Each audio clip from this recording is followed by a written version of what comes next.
오늘 우리에게 주시는 말씀은 히브리서 10장 24, 25절입니다. 두 구절인데요. 우리 다 같이 한 목소리로 읽도록 하겠습니다.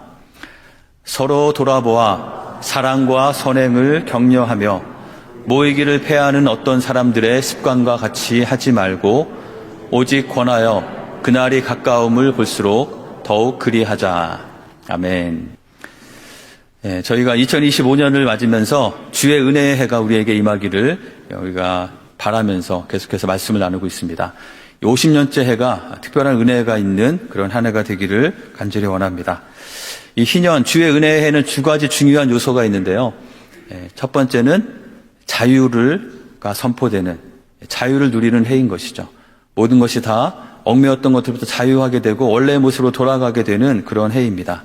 그래서 우리가 첫 번째로는 반복되는 죄로부터 우리가 자유하게 되고, 또 염려와 두려움으로부터 자유하게 되고, 또 묶여있는 여러 관계들로부터 우리가 자유함을 얻고, 마지막으로는 잘못된 왜곡된 가치관으로부터 우리 안에 그런 것이 있다면 그것으로부터 벗어나서 자유하게 되기를 원하는 그런 말씀을 같이 나누었습니다.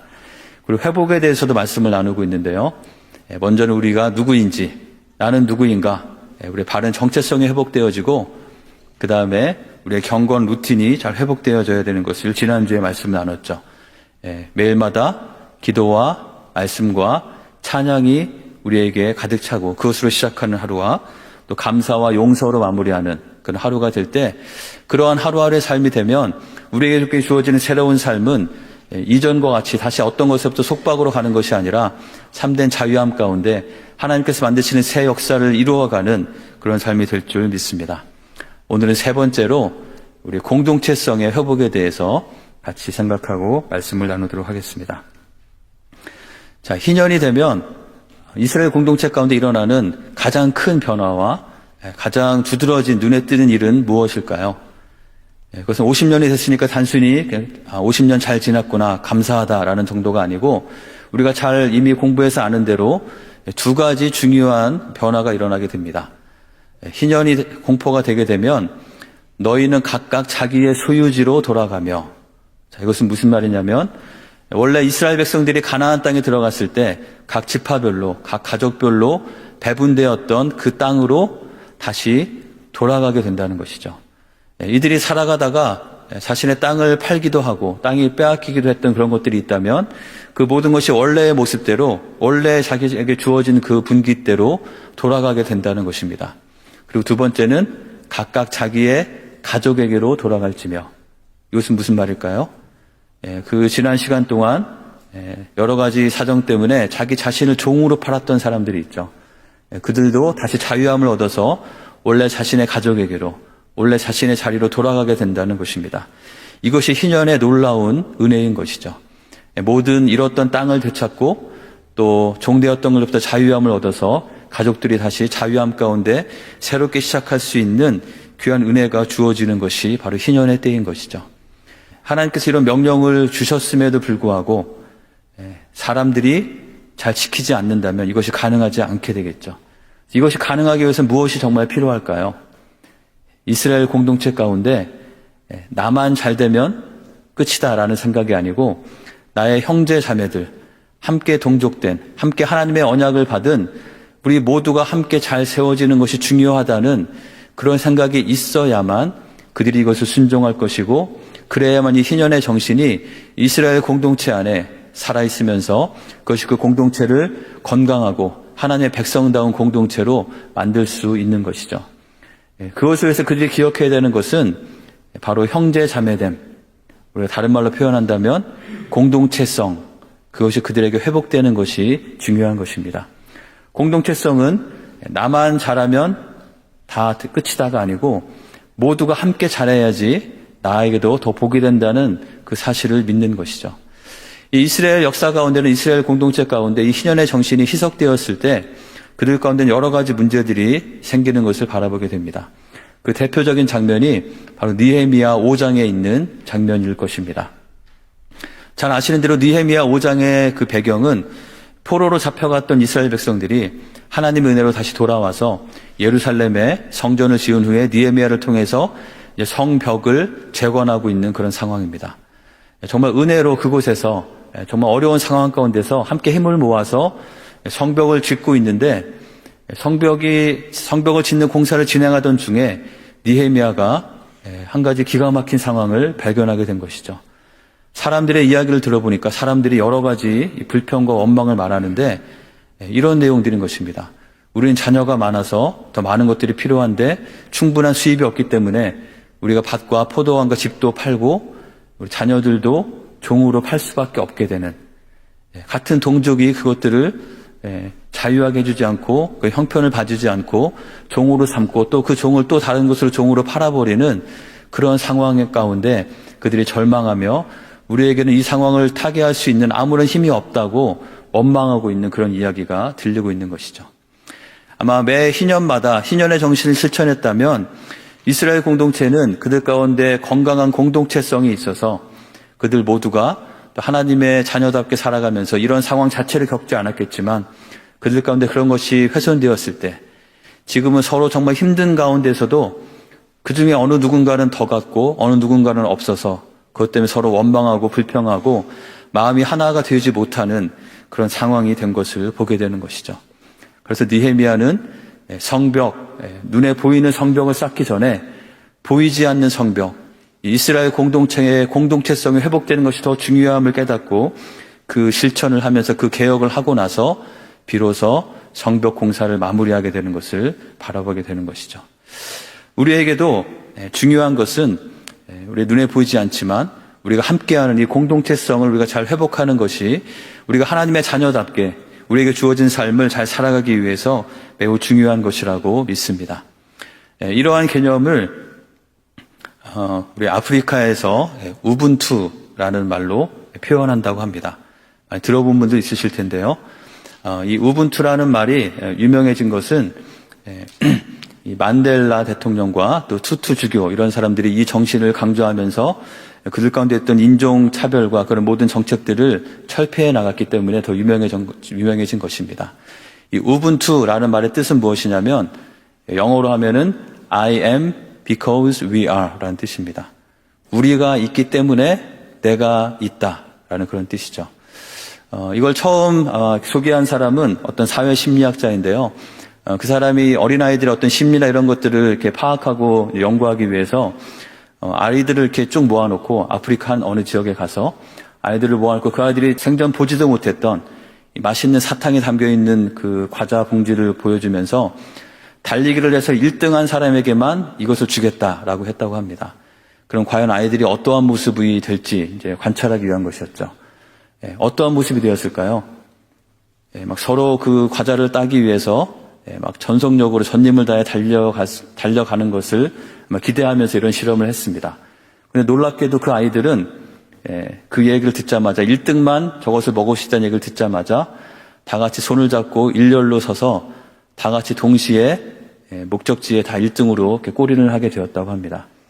그래서 너무나 신기한 나머지 아이들에게 왜 너희들이 이렇게 했니? 라고 물어보니까 그 아이들이 바로 이야기한 것이 그들에게 배워왔던 이 우분투라는 말을 하면서 내가 혼자 1등을 해서 혼자 사탕을 먹어도 내 친구들이 아무것도 못 먹으면 저는 행복하지 않을 것 같아서 우리가 함께 행복하기 위해서 함께 그 자리로 갔다고 그렇게 이야기했다고 합니다. 나만 잘하면 되는 것이 아니라 우리가 함께 은혜를 누려야만 그것이 우리에게 더 유익이 된다는 것이죠. 우리를 생각하고 우리를 세우는 것을 할 때 그 안에 있는 나 자신도 같이 더 세워지고 더 큰 유익을 누릴 수 있다는 것이 바로 이 우분투의 정신이고 우리가 오늘 말씀 가운데 나오는 공동체성에 대한 말씀이라고 믿습니다. 요즘에 교회들의 여러 가지 고민들이 많이 있는데요. 많은 문제들이 있어서 그 중에 한 가지는 가나안 성도에 대한 것입니다. 여러분 이제 가나안 성도란 말이 무슨 말인지 다 아시죠? 내가 제일 안 나가를 거꾸로 하면은 가나안이 돼서 이제 가나안 성도라고 부르는데요. 본인이 하나님을 믿고 신앙은 고백하지만 공동체에 속하지 않으려고 하는 그런 사람들을 가나안 성도라고 합니다. 점점점 그 인구가 너무나 많아져서 교회 공동체가 약해질 뿐만 아니라 정말 바른 신앙이 잘 세워지지 않는 그런 문제가 있는 것이죠. 그분들의 이야기를 들어보면 가장 큰 원인은 가나안 성도가 되는 가장 큰 원인은 교회로부터 받은 상처 때문이라고 합니다. 교회 안에서 여러 가지 실망하고 또 어떤 아픔을 당한 경험 때문에 다시 교회 공동체로 나가기를 두려워하는 그런 사람들이 많다는 그런 안타까운 현실이죠. 또 개인주의적인 문화도 큰 역할을 한다고 합니다. 그저 신앙은 내가 하나님만 잘 믿으면 되지 굳이 피곤하게 다른 사람들 만나서 피곤하게 할 필요가 있겠느냐라고 생각하면서 그저 개인주의적인 것을 주장하는 그런 생각들이 또 영향을 미친다고 합니다. 그리고 게다가 팬데믹을 지나면서 이제 팬데믹 이후에 그 편의주의적인 생각 때문에 그냥 집에서 온라인으로 예배 보고 하면 되는데 굳이 내가 교회까지 나아가서 누구를 만나고 할 필요가 있을까라는 그런 생각이 그들 가운데 있다고 하죠. 혹시라도 영상으로 보고 계시는 가나안 성도님이 계시다면 교회로 나오시기 바랍니다. 이 가나안 성도는 교회의 여러 가지 다양한 형태의 대안적인 것들을 생각하지만 그럼에도 불구하고 가나안 성도는 건강한 것으로 제가 볼 수 없는 중요한 이유가 있습니다. 왜 그럴까요? 왜 이 가나안 성도는 본인이 정말 양심대로 말씀을 잘 읽고 말씀대로 잘 살아간다 할지라도 결코 건강한 신앙생활이 될 수 없는 것일까요? 왜 그럴까요? 요한일서에 보면 요한일서 4장에 이런 말씀이 있습니다. 사랑하는 자들아 우리가 서로 사랑하자. 사랑은 하나님께 속한 것이니 사랑하는 자마다 하나님께로부터 나서 하나님을 알고 사랑하지 아니하는 자는 하나님을 알지 못하나니 이는 하나님은 사랑이심이라. 우리에게 서로 사랑하자라고 권면하면서 이 사랑은 하나님께 속한 것이고 사랑하는 자마다 하나님을 알고 사랑하지 않는 자는 하나님을 알 수 없다고 말하고 있는 것이죠. 자, 우리가 사랑하려면 혼자서 사랑할 수 있을까요? 혼자서 자기 앞에 있는 거울을 보면서 너무 예쁘다, 너무 사랑스럽다, 너무 좋다라고 말하는 사람은 그것은 진정한 사랑이 아니죠. 그런 분이 있다면 병원을 소개해 줘야 할 것입니다. 여기서 말하는 사랑은 다른 대상이 있어야 하는 것입니다. 우리가 공동체 안에서 서로 만나는 사람들이 있고 그 가운데는 나에게 정말 좋은, 만나면 기분이 좋은 사람도 있지만 어떤 사람은 나와 좀 생각이 다르고 좀 코드가 다른 그런 사람도 있을 수 있을 것입니다. 하지만 그런 사람들과 함께 그들을 어떻게 품고 어떻게 함께 하나가 되어서 하나님의 뜻을 받들 것인가 그런 고민을 하고 그렇게 우리가 치열하게 살아가는 것, 내가 사랑하기 위해서 노력하는 것, 그것이 진정한 사랑의 모습이고 바로 주님께서 우리를 그렇게 사랑하셨기 때문에 우리도 공동체 안에서 서로 부대끼면서 서로 사랑하는 그 사랑이 있어야만 우리는 하나님이 어떤 분이신지 하나님의 사랑이 무엇인지를 알 수 있는 것이라고 요한일서는 분명하게 말하고 있습니다. 그렇기 때문에 가나안 성도는 결코 건강한 신앙생활이 될 수가 없겠죠. 서로 사랑하고 서로 부대낄 수 있는 환경이 없기 때문입니다. 12절은 이렇게 말하죠. 어느 때는 하나님을 본 사람이 없으되 만일 우리가 서로 사랑하면 하나님께서 우리 안에 거하시고 그의 사랑이 우리 안에 온전히 이루어지느니라. 좀 하나님의 사랑을 느끼기 원하시고 하나님의 사랑이 내 안에 가득 채워지기 원하신다면 우리가 해야 될 것은 무엇인가요? 서로 사랑하기에 힘쓰는 것입니다. 내가 하나님의 사랑을 힘입어서 서로 사랑하기에 힘쓸 때 그때 비로소 하나님의 사랑이 우리 가운데 더 풍성하게, 더 깊이 있게, 더 진정한 진실의 사랑으로 우리에게 다가온다고 말씀하고 있는 것이죠. 요한일서 4장 20절은 이렇게까지 말씀합니다. 누구든지 하나님을 사랑하노라 하고 하나님을 사랑한다고 말은 하지만 그 형제를 미워하면 이는 거짓말하는 것이다 라고 말씀하죠. 사랑하지 않으면서 내 삶 가운데 정말 사랑하기 위한 그런 노력과 사랑의 실천이 없으면서 내가 하나님을 사랑한다고 말하는 것은 거짓말과 같다라고 말하는 것입니다. 보이는 형제를 사랑하지 않으면서 보이지 않는 하나님을 사랑하는 것은 말이 안 되는 것이다라고 우리에게 도전하고 있는 것이죠. 잠언에는 이런 말씀이 있습니다. 잠언 27장 17절인데요. 철이 철을 날카롭게 하는 것 같이 사람이 그의 얼굴을 빛나게 하느니라. 우리가 공동체 안에 서로 있을 때, 서로 함께 있을 때, 서로 돌아보며 또 서로 건면하며 서로 함께 있는 이런 함께함을 통해서 우리가 때로는 부대끼기도 하지만 그 가운데 우리가 더 다듬어지고 하나님의 사랑을 배워가면서 우리가 더 성숙해 갈 수 있다는 그런 말씀인 것이죠. 그렇기 때문에 우리는 결코 혼자서 온전한 신앙생활을 하는 것은 불가능하다는 것을 우리는 기억해야 할 것입니다. 그렇기 때문에 저희가 이 희년을 맞이하면서, 특별히 우리에게 50년째, 50주년의 해를 맞이하면서 우리가 돌아보고 다시 회복하고 다시 세워야 할 것 중에 우리의 공동체성, 우리는 정말 얼마나 건강한 공동체인가, 그저 같이 한 공간에 모여있기만 하는 것으로 만족할 것인가, 아니면 우리는 진정 서로 연결되어 있고 서로 세워주는 공동체가 될 것인가, 거기에 대한 생각을 가지고 우리가 우리를 돌아보면서 다시 세워나가야 될 줄 믿습니다. 그것을 위해서 오늘 본문의 말씀에 나와 있는 세 가지 요소를 같이 살펴보도록 하겠습니다. 자, 우리 공동체성을 회복하기 위해서 첫 번째로 무엇을 하라고 말씀하고 있냐면, 같이 읽어볼까요? 서로 돌아보아. 서로 돌아보라고 말씀하고 있습니다. 우리 한번 서로 한번 돌아보면 좋겠습니다. 우리 좌우에 있는 분들 한번 돌아보시겠습니까? 고개를 한번 좀 돌려야 되겠죠? 저만 보고 계시지 마시고, 옆도 보시고, 고개가 잘 돌아가는 분은 뒤까지 한번 보셔도 좋겠습니다. 우리가 나만 하나님을 바라보고 나만 앞을 바라보고 잘 가는 것으로 끝나는 것이 아니고 우리는 서로 돌아보는 것이 필요하다는 것이죠.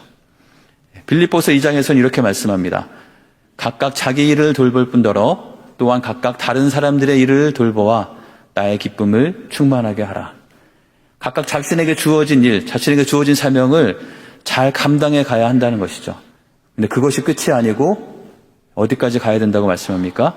각각 다른 사람들의 일을 돌보아서 하나님께서 주시는, 또 우리를 바라보시는, 또 사도 바울이 권면했던 것처럼 이런 권면하는 자의 기쁨을 충만하게 하라고 말씀하고 있는 것이죠. 우리는 우리 자신뿐만 아니라 내 옆에 있는 다른 사람들도 함께 하나님의 일을 잘 하고 있는지, 잘 서어 있는지, 내가 맡은 일, 나는 요것만 하면 끝이다 라는 것이 아니라 어떤 일들이 주어졌을 때 이거는 내가 할 일인지 하지 않을 일인지 딱딱 끊어내는 그러한 자세가 아니라 내가 할 일을 잘 할 뿐더러 내가 더 돌보고 도울 일이 있지 않은지 서로 돌아보는, 내가 더 돕고 챙겨야 할 사람이 있지 않는지, 내 옆에 있는 사람들의 얼굴은 어떠한지 바라볼 수 있는 그것이 우리에게 있어야 한다는 것입니다. 히브리서 12장 15절은 이렇게 말씀합니다. 이건 개역 한글 버전인데요. 우리 같이 한번 읽어보겠습니다. 너희는 돌아보아 하나님 은혜에 이르지 못하는 자가 있는가 두려워하고 또 쓴뿌리가 나서 괴롭게 하고 많은 사람이 이로 말미암아 더러움을 입을까 두려워하고. 여기는 두려워하고라는 표현이 더 의미를 잘 전달하는 것 같습니다. 우리가 우리 주변을 잘 돌아보는데 정말 두려운 마음으로 혹시라도 이런 일이 있으면 어떡하나라는 그런 마음으로 돌아보라는 것이죠. 자, 돌아보는데 무엇을 돌아보라는 것입니까? 옆에 분이 어떤 백을 들었나, 어떤 옷을 입었나, 머리가 단정한지 단정하지 않은지 이런 걸 바라보라는 것이 아니죠. 무엇을 바라보는 것이냐면 혹시라도 하나님 은혜에 이르지 못하는 자가 있지는 않은지, 시험에 들어있는 자가 있지 않은지, 마음이 공고한 자가 있지 않은지 두려운 마음으로 돌아보라는 것입니다. 혹시라도 누군가가 마음이 상해서 그것이 쓴뿌리가 돼서 괴로워하면서 그 영향력을 다른 사람에게도 발휘하고 있는 사람이 혹시 있지 않은지 우리는 두렵고 두려운 마음으로 그들을 바라보면서 그들을 돌보라고 말씀하고 있는 것이죠. 이것이 우리 돌아보라는 우리에게 주어진 말씀입니다. 제가 이 공동체성에 대해서 여러 글들을 찾아보고 하다 보니까 많은 교회들이 어떻게 하면 이 공동체성을 잘 회복할 것인가에 대한 고민이 많은 것을 발견하게 됐습니다. 그중에는 여러 교회들이 각자 어떤 것들을 실천하면서 있었던 그런 사례들도 많이 있었는데요. 그중에 한두 교회의 이야기가 굉장히 제 마음에 많이 다가왔습니다. 이 교회는 제가 기회가 되면 한번 가보고 싶은 교회인데요. 한국에 있는 한 교회인데 약간 지방이어서 청년들이, 젊은 세대들이 별로 없는 그런 교회였다고 합니다. 근데 그 교회에서 우리가 젊은 세대를 잘 세워야 한다라는 그런 결정을 하고 우리 기성세대들이, 장년들이 모든 것을 다 동원해서 이 젊은 세대들을 후원하기 시작했습니다. 재정적인 것과 밥도 해주고, 심지어는 거기 보니까 2년에 한 번씩 청년들을 교회에서 재정을 대서 비전 트립을 보내주기도 하고, 그렇게 청년들을 위해서 아주 많은 투자를 하게 됐습니다. 그랬더니 당연히 청년들이 많이 모이고 청년부가 부흥하게 됐겠죠. 그래서 처음에 20명도 되지 않던 청년부가 몇 년 안에 200명, 300명까지 늘어나게 됐습니다. 자, 그랬더니 이번에는 그 청년부에서 우리에게 이런 많은 후원을 해주신 어르신들께 감사하면서 나중에는 청년부에서 이 어르신들을 위한 제주도 효도 관광을 준비해서 청년부 재정으로 다 감당하고 그 청년들이 모든 일정을 다 짜고 1대1로 다 붙어서 모든 것을 안내하고 하는 그런 일을 했다고 합니다. 굉장히 아름다운 모습이 아닐 수 없죠. 우리 교회 안에서 내 부서, 내 그룹, 우리는 우리만 한다. 뭐가 교회에서 나에게 좀 해주는 건 없는가라는 생각만 하고 바라는 것이 아니라 서로 다른 사람을, 다른 그룹을 먼저 생각하면서 내가 어떻게 좀 더 섬겨줄까라는 그런 생각들이 있을 때 서로 섬기고 또 섬김을 받는 자들이 또 다른 분들을 섬기고 서로 어떻게 하면 더 섬길까에 대한 마음이 가득한 교회. 정말 아름다운 교회일 것 같지 않습니까? 우리 교회에도 여러 가지 사역이 있을 때마다 열심히 섬기고 봉사하는 분들이 계셔서 얼마나 감사한지 모르겠습니다. 이렇게 서로 섬기고 서로 더 나아가서 수고하고 서로 기꺼이 섬기고 감사하는 그런 모습이 더 풍성한 우리 교회가 되기를 간절히 원합니다. 또 어떤 교회는 교회가 점점점 부흥하면서 숫자가 600명, 800명, 1000명 가까이 막 이렇게 늘어나게 됐습니다. 그러니까 그 교회는 숫자가 많아진 것을 인해서 기뻐한 것이 아니고 우리가 인원이 많아지기 때문에 이제 서로 점점 얼굴도 모르고 이름도 모르는 상태가 된 것은 결코 건강한 것이 아니다. 라고 생각을 해서 그 교회가 150명씩 잘라서 교회를 분립 개척한 그런 사례도 있습니다. 왜 150명이냐면 150명 정도가 되면 그래도 서로 얼굴을 다 알 수 있고 아이들 이름까지 알 수 있는 정도라고 생각을 해서 그 교회는 그렇게 결정을 했다고 합니다. 자르게 되니까 당연히 성가대도 1000명 중에서 모이는 성가대랑 150명에서 모이는 성가대는 차이가 많이 있겠죠. 하지만 다른 모든 사역들이 더 탁월하게 되는 것보다도 겉으로 보여지는 그런 사역의 화려함보다도 우리가 서로 좀 공동체를 이루는 것이 중요하다는 생각을 가지고 그런 결정을 했다는, 그래서 지금도 건강하게 교회들이 계속해서 더 분립 개척되고 있는 그런 교회의 이야기가 있습니다. 우리 교회도 참 좋은 사이즈인 것 같아요. 그렇죠? 더 무조건 많기만 한 것이 아니라 크기만 자랑하는 것이 아니라 우리가 얼마나 서로 연합되어 있는 정말 공동체인가를 생각하면서 서로 돌아보는 우리가 교회가 될 줄 믿습니다. 자, 그것을 위해서는 우리가 서로를 좀 보시면서 내가 좀 잘 모르는 분이 있는 것 같다라고 하면 어떻게 해야 될까요? 언젠간 알게 되겠지라고 그냥 미루시는 것이 아니라 언젠간 알게 되겠지라고 지금까지 수십 년 있었지만 알 수가 없지 않습니까? 누군가가 나에게 찾아와서 먼저 인사해 주기를 바라기보다 내가 먼저 찾아가서 인사하고 예배 끝나고 나서도 서로 먼저 안부를 부르시고 또 어떤 상황들이 있으면 어려움들이 있으면 서로 기도도 해주시고 그렇게 격려하는 우리가 되면 좋겠습니다. 공동체성을 회복하기 위해서 또 한 가지 두 번째 필요한 것은 오늘 말씀에서 사랑과 선행을 격려하라고 말씀하고 있습니다. 단순히 함께 있는 것, 함께 끈끈한 것 자체가 공동체성, 건강한 공동체성을 말하는 것은 아니기 때문입니다. 어떤 때는 함께 모여 있는 것이 함께 모여서 오히려 더 서로에게 안 좋은 영향을 주는 경우도 있기 때문이죠. 대표적인 이야기가 성경의 출애굽기 32장에 나와 있습니다. 모세가 시내산에 하나님의 말씀을 받으러 올라갔을 때 땅에서는 어떤 일이 벌어지고 있었죠? 그렇죠. 금송아지를 만들어서 그것이 하나님이라고 말하면서 제사 지내고 있었습니다. 모세가 내려와서 그것을 보고 너무나 기가 막혀서 아론에게 따져 물은 것이죠. 도대체 이것이 어떻게 된 것입니까? 라고 하니까 아론이 뭐라고 대답하냐면 이 백성들이 악한 것을 잘 알지 않습니까? 아론이 형인데도 뭔가 미안해서 그런지 존댓말을 쓰고 있는 것 같아요. 그들이 우리를 인도할 신을 만들려고 해서 내가 어쩔 수 없이 사람들에게 있는 금을 모아다가 그냥 금을 불에 던졌더니 송아지가 나온 겁니다. 라고 이렇게 이야기를 하고 있죠. 얼마나 구차한 변명인가 하는 생각을 하게 됩니다. 이들은 서로 함께 있었고 서로 뜻을 모으고 서로 함께 했지만 그들은 서로 격려하면서 하나님의 뜻을 만들어가는 것이 아니라 오히려 서로 불순종의 연대가 되어서 서로 좋지 않은 영향력을 미치고 있는 것을 바라보게 됩니다. 저희 집에도 가끔 이러한 상황들이 생기는데요. 이제 아이들에게 밥을 먹고 나서 너희가 먹은 밥그릇과 수저는 직접 설거지를 해라 라고 이렇게 시켰습니다. 잘 하는 때도 있지만 잘 되지 않는 때가 더 많죠. 어린아이에게, 막내에게 왜 안 했냐고 물어보면 뭐라고 대답하냐면 언니도 안 하는데 내가 왜 하냐 이렇게 대답을 하곤 합니다. 자, 언니도 안 하는데 내가 왜 하냐, 이게 받아들일 수 있는 변명일까요? 언니가 안 한 거는 언니가 안 한 것이고 내가 안 한 거는 내가 안 한 것이죠. 하지만 언니도 안 했기 때문에 나도 안 해도 된다라고 생각하는 이런 불순종의 연대가 일어나서 함께함으로 서로 잘 세워져야 될 텐데 오히려 역시너지가 나타나서 서로 함께함으로써 더 도움이 되지 않는 그런 상황이 우리에게 있을 수 있다는 것이죠. 그래서 우리는 단순히 함께하는 것이 중요한 것이 아니고 어느 방향으로 함께하느냐가 더 우리에게 중요한 것입니다.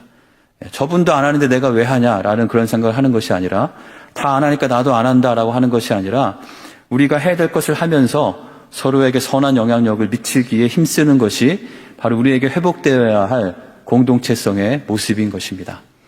데살로니가 전서는 이렇게 말씀합니다. 그러므로 피차 권면하고 서로 덕을 세우기를 너희가 하는 것 같이 하라. 피차 권면에서 더 덕을 세우는 방향으로 나아가야 한다는 것이죠. 골로새서 3장은 이렇게 말씀하죠. 그리스도의 말씀이 너희 속에 풍성히 거하여 모든 지혜로 피차 가르치며 권면하고, 하나님의 말씀이 우리 가운데 풍성해서 그 은혜로 우리가 서로 나누고 서로 권면하고 서로 세우는, 은혜를 나누는 그러한 공동체가 되어야 한다는 것입니다.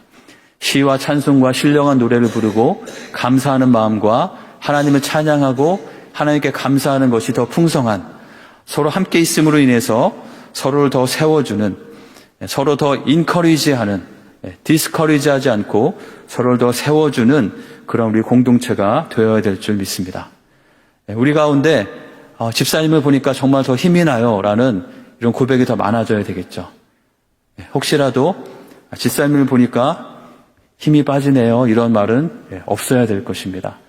우리가 함께함으로 인해서 서로를 더 세워주고, 그러기 위해서 우리는 만날 때마다 서로 더 칭찬하고 서로 격려하고 하나님께서 주신 은혜를 나누고 그렇게 은혜로 살아가는 모습을 귀하게 여기고 서로 세워주기에 힘쓰는 그런 우리 모두가 되어야 될 줄 믿습니다.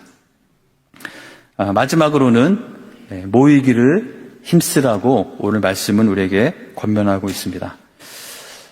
저희가 팬데믹을 지내면서 아마 많은 분들이 이 온라인 미팅을 많이 해보셨을 것입니다. 제가 전에 있던 교회는 우리 70대 이상 분들이 모이는 목장이 있는데요. 거기서 가장 열심히 온라인으로 목장 모임을 하시는 모습을 이렇게 보았습니다.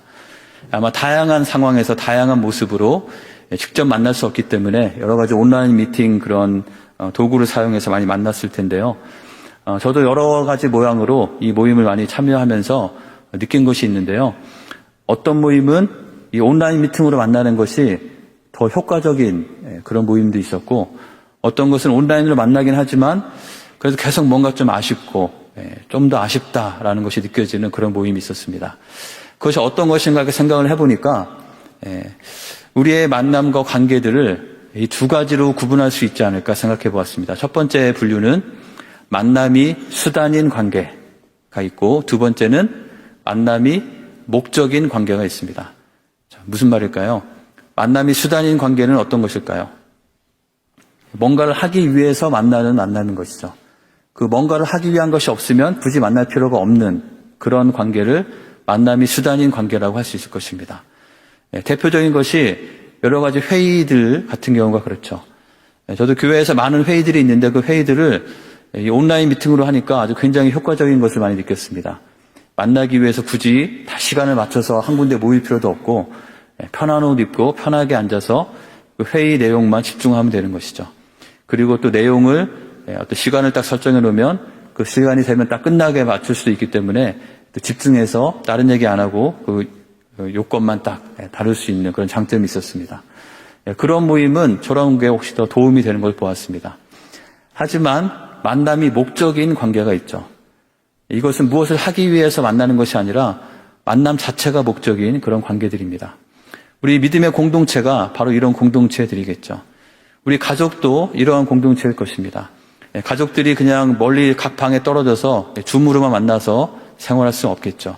우리 함께 실제로 만나서 부대끼는 것이 필요하기 때문입니다. 저 팬데믹 동안에 많은 목장 모임들을 또 이 온라인 미팅을 통해서 했었는데, 온라인을 통해서라도 만날 수 있는 것이 참 감사했지만 계속해서 느껴지는 것은 여전히 아쉬움과 갈증이 남아있는 것이죠. 그 안에서 뭔가를 하기 위해서 뭐 게임도 넣고 막 별의별 방법을 다 해봐도 여전히 아쉬워서 만나지 못할 때는 공원에 서로 앉아서 멀리 바라보고 손을 흔들기도 하고 또 만남의 숫자가 허락되는 때마다 가급적 만나서 서로 한번 손이라도 한번 잡고 서로 같이 기도하고 하는 그런 모임이 있었던 것을 기억합니다. 우리의 만남은, 우리의 교제는, 우리의 공동체는 무언가를 이루기 위한 수단으로서 존재하는 것만이 아니라 더 중요한 것은 우리의 공동체 자체가 목적이기 때문에, 이 살아가는 것 자체가 목적이기 때문에 우리는 그것을 귀하게 여기며 또 모이기를 힘써야 하는 것입니다. 오늘 25절은 이렇게 기록하고 있죠. 다 같이 한번 읽어보겠습니다. 모이기를 폐하는 어떤 사람들의 습관과 같이 하지 말고 오직 권하여 그날이 가까움을 볼수록 더욱 그리하자. 그 당시에는 모이기를 폐하는 그런 영향이, 그런 풍습이, 그런 기류가 있었던 것이죠. 왜 그들은 모이기를 폐했을까요? 그 당시의 상황은 박해 때문입니다. 아주 심각한 기독교에 대한 박해들이 있었기 때문에 그들이 함께 모여 있다가 잡히면 다 같이 처형을 당하는 그런 상황들이었기 때문에 우리가 가급적 모이지 말고 웬만하면 꼭 필요한 것만 모이고 좀 모임을 좀 줄이자라는 그러한 이야기들이, 그런 생각들이 그들 가운데 있었던 것이죠. 하지만 오늘 본문은 이렇게 권면합니다. 모이기를 폐하는 어떤 사람들의 습관과 같이 그들의 영향력을 따르지 말고 어떻게 하라고 합니까? 오직 권하여 그날이 가까움을 볼수록 더욱 그리하자. 이것은 그날이 가까움을 볼수록 예수님께서 다시 오실 그날을 바라보면서 우리가 할 수 있는 대로, 우리에게 여건이 주어지는 대로 우리가 더욱더 모이기를 힘쓰라고 말씀하고 있는 것입니다. 여러분, 유럽에 여행을 가신 분은 아마 이 카타콤이라는 곳에 혹시 가보신 분이 있으신지 모르겠습니다. 저 사진은 로마에 있는 산 칼리스토라는 카타콤인데요. 이 카타콤은 지하 무덤입니다.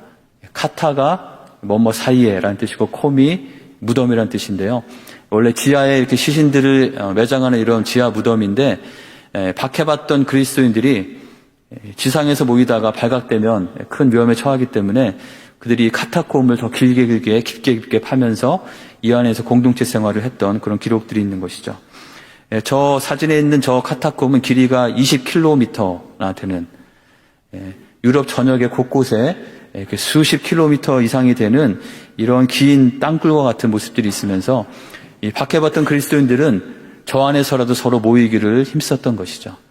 저 안에는 통풍도 잘 되지 않고 또 감염의 위험도 컸기 때문에 또 굉장히 척박하고 힘든 어두침침한 그런 상황임에도 불구하고 그들은 그곳에 기꺼이 모여서 그곳에서 공동체를 이루며 살았던 것이죠. 그들은 왜 그렇게 했을까요? 이 카타콤에 한 벽에 새겨진 이런 글귀가 있습니다. 다 같이 한번 읽어보겠습니다. 우리가 가진 것은 없습니다. 우리는 고통에 시달리고 있습니다. 그러나 우리는 이곳을 떠나지 않을 것입니다. 왜냐하면 우리에겐 사랑할 사람들이 있기 때문입니다. 우리가 함께 만날 수 있는 것, 함께 모일 수 있는 것, 이것은 결코 당연한 것이 아니고 우리에게 주어진 놀라운 특권이고 은혜라는 것을 기억하는 우리 모두가 되기를 간절히 원합니다. 이 당시 카타콤까지 가지 않더라도 지금 바로 이 동일한 우리가 살고 있는 이 시대에도 어느 곳에서는 자유롭게 모일 수 없는 곳이 많이 있죠. 여전히 박해와 핍박이 심한 곳이 있기 때문입니다. 어느 지역에서는 선교 여행을 가면 그곳에 있는 성도들이 같이 모여서 찬양을 부르는데 소리를 내서 부르지 못합니다. 그래서 찬양 가사를 띄워놓고 다 같이 입으로 중얼중얼 또는 속으로 찬양을 할 수밖에 없는 그런 곳이 여전히 있는 곳이죠. 우리가 이렇게 함께 모여서 마음껏 찬양할 수 있는 것이 결코 당연한 것이 아니라는 것을 우리는 기억해야 할 것입니다. 그곳까지 가지 않더라도 때로는 우리에게 건강이 주어지지 않고 여러 가지 여건이 주어지지 않으면 우리가 함께 예배하고 싶어도 예배 자리에 나올 수 없는 그런 상황이 우리에게도 있을 수 있는 것이죠. 그래서 우리가 함께 만날 수 있는 것, 함께 모일 수 있는 것, 함께 교제할 수 있는 것, 함께 만나서 기도 제목을 나누고 서로 손을 잡아줄 수 있는 것, 이것이 얼마나 귀한 은혜인지를 저희는 기억하며 그렇게 그것을 귀하게 여기며 살아야 될 줄 믿습니다. 저희가 이제 기도하고 나서 같이 찬양을 부를 텐데요. 오늘 같이 부를 찬양은 찬송가 222장입니다. 우리 다시 만날 때까지라는 그 찬양 가사인데요. 이것은 우리가 다시 만날 때까지, 우리가 언제나 만나면 함께 하나님 은혜를 나누고 또 헤어질 때마다 우리가 다시 만나는 그 순간까지 하나님께서 함께 계시기를 원한다고 그렇게 서로 축복하면서 부르는 그런 찬양인데요. 이제 우리가 주어진 말씀 기억하면서 함께 기도하고 나서 이 찬양을 같이 부르면서 서로를 축복하고 우리가 하나됨에, 공동체가 됨에 감사하며 나아가는 저희가 되기를 원합니다. 이 시간 함께 우리 주어진 말씀을 기억하면서 같이 기도하도록 하겠습니다. 하나님께서 우리를 혼자 두지 않고 귀한 형제 자매들을 주셔서 함께 공동체를 이루게 하신 것에 감사한 우리가 되길 원합니다. 그리고 바로 우리가 속한 우리 공동체, 우리 교회가 하나님께서 기뻐하시는 서로 돌아보며 사랑과 선행을 격려하며 모이기를 힘쓰는 그런 공동체가 되어서 그 공동체 안에 있는 우리 모두가 내가 다른 사람을 세워주고 또 다른 사람이 나를 세워주며 우리가 함께 하나님의 은혜 가운데로 나아가고 하나님의 사명 가운데로 나아가는 우리가 될 수 있도록 우리 함께 하나님께서 그 은혜를 우리에게 주시도록 같이 기도하기 원합니다. 함께 기도하도록 하겠습니다.